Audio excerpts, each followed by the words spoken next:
தஞ்சை மாவட்டம் பட்டுக்கோட்டையில் ரத்து செய்யப்பட்ட பவர் பத்திரத்தை பயன்படுத்தி தனது தந்தையின் நிலத்தை முறைகேடாக பதிவு செய்ததை கண்டித்து நித்யா என்ற பெண் பத்திரப்பதிவு அலுவலக வளாகத்தில் தீக்குளிக்க முயன்ற சம்பவம் பரபரப்பை ஏற்படுத்தியுள்ளது. முறைகேடான பத்திரப்பதிவை ரத்து செய்ய கோரி பலமுறை மனு அளித்தும் அதிகாரிகள் நடவடிக்கை எடுக்காததால் ஆத்திரமடைந்த அவர் உடலில் மண்ணெண்ணெய் ஊற்றி தற்கொலைக்கு முயன்ற நிலையில் மீட்கப்பட்டு அரசு மருத்துவமனையில் அனுமதிக்கப்பட்டார். திருவாரூர் மாவட்டம் திருத்துறைப்பூண்டி அருகே உள்ள நெடும்பலம் கிராமத்தில் கடந்த 10 நாட்களுக்கும் மேலாக குடிநீர் சரிவர விநியோகிக்கப்படாததால் ஆத்திரமடைந்த பொதுமக்கள் காலி குடங்களுடன் சாலை மறியலில் ஈடுபட்டனர். இதனால் அப்பகுதியில் போக்குவரத்து பாதிக்கப்பட்ட நிலையில் சம்பவ இடத்திற்கு விரைந்து வந்த காவல்துறையினர் உடனடியாக குடிநீர் வழங்க நடவடிக்கை எடுப்பதாக உறுதியளித்ததை தொடர்ந்து பொதுமக்கள் போராட்டத்தை கைவிட்டனர். சென்னை கொளத்தூரைச் சேர்ந்த பெண்ணிடம் 3 லட்சம் ரூபாய் அளவிற்கு மோசடியில் ஈடுபட்ட வழக்கில் கம்போடியாவில் இருந்து திரும்பிய நபர் சிக்கினார். கொளத்தூரைச் சேர்ந்த பெண்ணிடம் டெல்லி கஸ்டம்ஸ் மற்றும் காவல் அதிகாரிகள் என கூறி மிரட்டி மோசடியில் ஈடுபட்ட வழக்கில் ஏற்கனவே 2 கைது செய்யப்பட்ட நிலையில் இவ்வழக்கில் தொடர்புடைய இளவரசன் என்பவர் 2 ஆண்டுகளுக்கு பின் கம்போடியாவில் இருந்து திரும்பிய நிலையில் கைது செய்யப்பட்டார். தூத்துக்குடி அருகே கப்பல் கட்டும் தளத்திற்காக உப்பு உற்பத்தி பகுதிகளை கையகப்படுத்த உப்பு உற்பத்தியாளர்கள் எதிர்ப்பு தெரிவித்துள்ளனர். முள்ளக்காடு கோவளம் கடற்கரை பகுதியில் பல ஆண்டுகளாக குத்தகை நிலத்தில் உப்பு உற்பத்தி நடைபெற்று வருகிறது. அங்கு கப்பல் கட்டும் தளம் அமைப்பதற்கான திட்டம் ஆலோசிக்கப்படும் நிலையில் இது தொடர்பாக அதிகாரிகள் மற்றும் உப்பு உற்பத்தியாளர்கள் இடையே நடைபெற்ற பேச்சுவார்த்தை தோல்வியடைந்தது. இதனையடுத்து செய்தியாளர்களை சந்தித்த உப்பு உற்பத்தியாளர்கள் கப்பல் கட்டும் தளத்தை வேறு இடத்திற்கு மாற்ற வேண்டுமென வலியுறுத்தினர். கப்பல் கட்டும் தளத்தை நாங்கள் எதிர்க்கலை. அதை நீங்கள் அந்த தூத்துக்குடி வடப்பக்கம் பைப்பாறு கிராமத்தில் இருக்குது. அரசு புறம்போக்கு தரிசு நிலங்களாக கிடக்கு. கடற்கரை ஓரத்தில் இருந்து அந்த பகுதியில் கொண்டு போங்க. பின்தங்கிய பகுதி அந்த பகுதி வளர்ச்சி அடையட்டும். எங்கள் வாழ்வாதாரத்தை அழித்து, அதாவது எங்களை அழிச்சிட்டு அதில் பன்னாட்டு கம்பெனிகளை கொண்டு வர்றதுக்கு அரசு முயற்சிக்கிறதுங்க. இதை நாங்கள் ஏற்றுக்கொள்ள முடியாது. விருதுநகர் மாவட்டம் சிவகாசியில் 6 கோடி ரூபாய் மதிப்பிலான அரசு நிலத்தை போலி ஆவணங்கள் மூலம் தனிநபர் பெயரில் பத்திரப்பதிவு செய்த சம்பவம் வெளிச்சத்திற்கு வந்துள்ளது. யூடிஆர் திட்டத்தில் தவறுதலாக மாறிய பட்டாவை பயன்படுத்தி பார்த்தசாரதி மற்றும் அவரது மகன் விஜய் ஆகியோர் இந்த ஆக்கிரமிப்பில் ஈடுபட்டுள்ளனர். தகவல் அறிந்து வந்த அதிகாரிகள் ஆய்வு நடத்தி முறைகேட்டில் ஈடுபட்ட தந்தை, மகன் மற்றும் நில புரோக்கர் மீது காவல் நிலையத்தில் புகார் அளித்துள்ளனர். தமிழகத்தில் முதல் முறையாக ISO தர சான்றிதழ் பெற்று சேலம் மாவட்டம் கொண்டப்பநாயக்கன்பட்டியில் உள்ள ஊராட்சி ஒன்றிய தொடக்கப்பள்ளி சாதனை படைத்துள்ளது.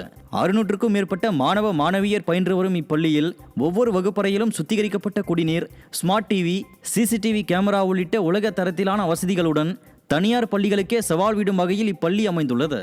இதன் காரணமாக இந்த அரசு பள்ளி ISO தர சான்றிதழை பெற்றுள்ளது. ஒரு டிஜிட்டல் டீச்சிங் பசங்களுக்கு கொடுக்கணும் என்பதற்காக ஸ்மார்ட் போர்டு வச்சுருக்கோம். ஒரு 8 ஸ்மார்ட் போர்டு இருக்குது. 8 ஸ்மார்ட் போர்டு வகுப்பறைகள்லையும் பார்த்தீங்கன்னா அவங்களுக்கு குழந்தைங்களுக்கு தேவையான எல்லாமே உலகத்தில் இருக்கக்கூடிய பாடங்களோடு ஒட்டி அவங்களுக்கு கொடுக்க வேண்டிய தகவல்கள் எல்லாம் சேர்த்து வழங்கப்படுகிறது. இந்த கட்டமைப்புகள் என்று சொல்லும்போது மாணவர்களுக்கு தேவையான குடிநீர் வசதி, கழிப்பிட வசதி எல்லாமே இருக்குது. அப்படி பார்க்கும்போது அந்த குடிநீர் வசதியும் கழிப்பிட வசதியும் முக்கியமானது என்பதை உணர்ந்த பெற்றோர்கள் இன்னும் நம்ம பள்ளியில் குழந்தைங்களை சேர்க்கறதுக்கு முன் வராங்க. சேலம் மாவட்டம் ஓமலூர் மற்றும் சுற்றுவட்டார பகுதிகளில் பரவலாக மழை கொட்டி தீர்த்தது. தாரமங்கலம் மற்றும் காடையாம்பட்டி உள்ளிட்ட பகுதிகளில் மிதமான மற்றும் கனமழை வெளுத்து வாங்கியதால் ஆங்காங்கே சாலைகளில் தண்ணீர் தேங்கி வாகன ஓட்டிகள் அவதிக்கு ஆளாகினர். மேலும் மழை காரணமாக வெப்பத்தின் தாக்கம் குறைந்து குளிர்ந்த சூழல் நிலவியதால் பொதுமக்கள் மற்றும் விவசாயிகள் மகிழ்ச்சி அடைந்தனர். பெங்களூரில் இருந்து கடத்தி வரப்பட்ட 6 லட்சம் ரூபாய் மதிப்பிலான தடை செய்யப்பட்ட குட்கா பொருட்களை விழுப்புரம் மாவட்ட போலீசார் பறிமுதல் செய்தனர். திருவெண்ணைநல்லூர் பகுதியில் போலீசார் வாகன தணிக்கை மேற்கொண்ட போது அவ்வழியாக வந்த காரை நிறுத்தி சோதனை செய்ததில் தமிழக அரசால் தடை செய்யப்பட்ட 390 கிலோ குட்கா மற்றும் புகையிலை பொருட்களை விற்பனைக்காக எடுத்து செல்வது தெரிய வந்தது. காரில் இருந்த 3 பேரை பிடித்து விசாரணை செய்ததில் அவர்கள் உத்தரப்பிரதேச மாநிலத்தைச் சேர்ந்தவர்கள் என்பதும் பெங்களூருவில் இருந்து புகையிலை பொருட்களை தமிழகம் கடத்தி வந்ததும் தெரிய வந்தது. தஞ்சாவூர் மாவட்டம் கும்பகோணம் அருகே விவசாய நிலங்களில் மின் மோட்டார் ஒயர்களை திருடிய இளைஞரை போலீசார் கைது செய்துள்ளனர். ஏராகரம் பகுதியில் 5ற்கும் மேற்பட்ட விவசாய நிலங்களில் புகுந்து காப்பர் கம்பிகளை திருடிய நபர் அரசலாறு பாலத்தின் அருகே ஒயர்களை எரித்துக் கொண்டிருப்பதாக கிடைத்த தகவலின் பேரில் போலீசார் விரைந்து சென்றனர். அங்கு ஒயர்களை எரித்த உடையாளூரைச் சேர்ந்த மணிகண்டன் என்பவரை பிடித்த போலீசார் அவரிடமிருந்து 70 கிலோ காப்பர் ஒயர்களை பறிமுதல் செய்து விசாரணை நடத்தி வருகின்றனர். உலக புகழ்பெற்ற தஞ்சாவூர் பெரிய கோயிலில் வராகி அம்மனுக்குரிய 24ஆம் ஆண்டு ஆஷாட நவராத்திரி விழா கடந்த 13ஆம் தேதி மகா கணபதி ஹோமத்துடன் தொடங்கியது. 10 நாட்கள் நடைபெறும் இவ்விழாவின் நிறைவு நாளில் அம்மனுக்கு பல வகை காய்கறிகளால் சிறப்பு அலங்காரம் செய்யப்பட்டு மகா தீபாராதனை நடைபெற்றது.